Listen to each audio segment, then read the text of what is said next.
Most Americans don't have a spending problem. They have a visibility problem. They genuinely don't know where their money goes each month. And that's not a character flaw, it's a system failure. In the next 10 minutes, I'm going to walk you through a complete, practical framework for budgeting and saving. The same core principles used by financial planners, broken down into steps you can actually use this week. No jargon, no shame, just a clear system. Here's what we'll cover. 1. Why most budgets fail, and the one mindset shift that fixes it. 2. A simple framework to build your first real budget. 3 saving strategies that work even on a tight income. 4. How to build an emergency fund the right way. 5. And a 30-day action plan to put it all into practice. Let's get started. Here's the truth. Roughly 78% of Americans live paycheck to paycheck, according to recent national surveys. And that includes plenty of people earning 6 figures. Income isn't the main issue. Awareness and structure are. Most people try budgeting once, fail within a few weeks, and conclude budgeting just isn't for me. But the failure usually comes from one of 3 mistakes. Mistake number 1, restriction-based budgeting. Cutting out every coffee and subscription leads to burnout, the same way extreme diets fail. Mistake number 2, no system for tracking. Without a simple way to see money in and money out, budgets become guesswork, and money out, budgets become guesswork. Mistake number 3, all or nothing thinking. One overspent week feels like total failure, so people quit entirely. The fix is simple. A budget isn't a punishment. It's a plan. It tells your money where to go before you spend it instead of wondering where it went after.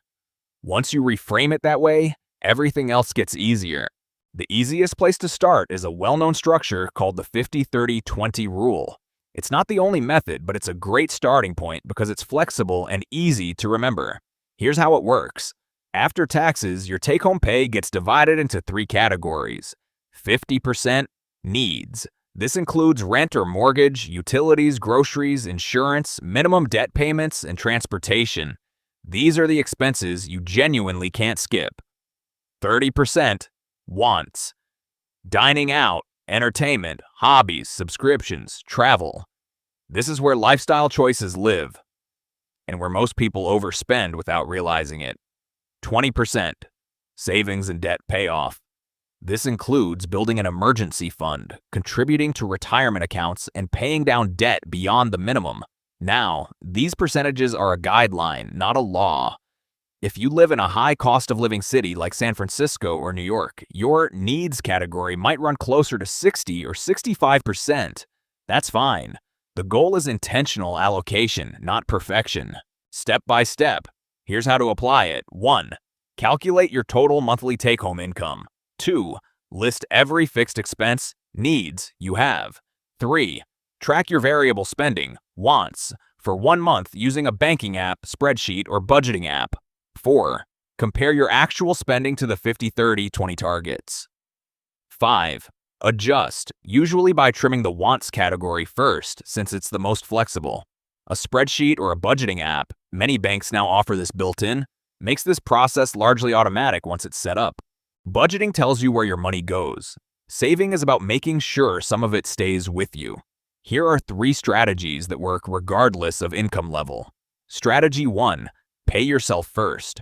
Instead of saving whatever is left over at the end of the month, which is usually nothing, set up an automatic transfer to a savings account on the day you get paid.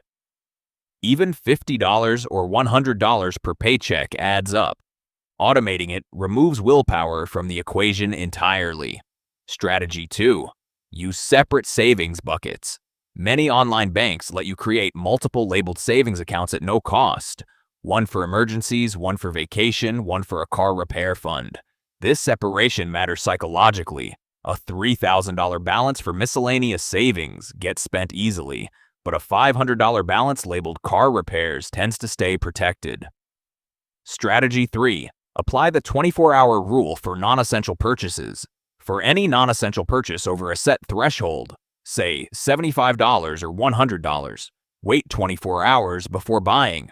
This single habit reduces impulse spending significantly because much of our spending is driven by momentary emotion rather than actual need. These three strategies cost nothing to implement and can meaningfully increase your savings rate within a single month. An emergency fund is the foundation of financial stability. It's what keeps a surprise expense, like a car repair or medical bill, from turning into high-interest credit card debt. The general guideline: 3 to 6 months of essential living expenses held in a high-yield savings account where it's accessible but not in your everyday checking account. If that number feels intimidating, start smaller. A starter goal of $1,000 is a well-established benchmark. It's enough to cover most minor emergencies and break the cycle of relying on credit cards for unexpected costs.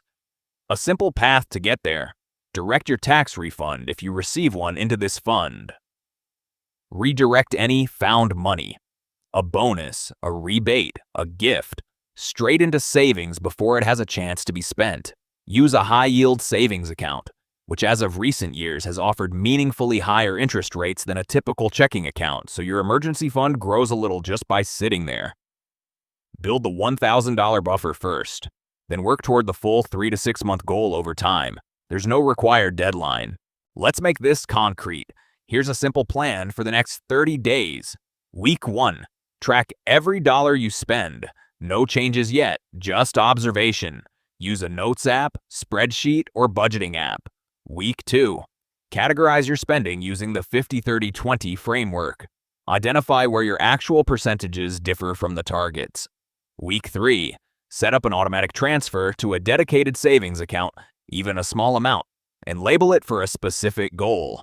Week 4. Review your progress.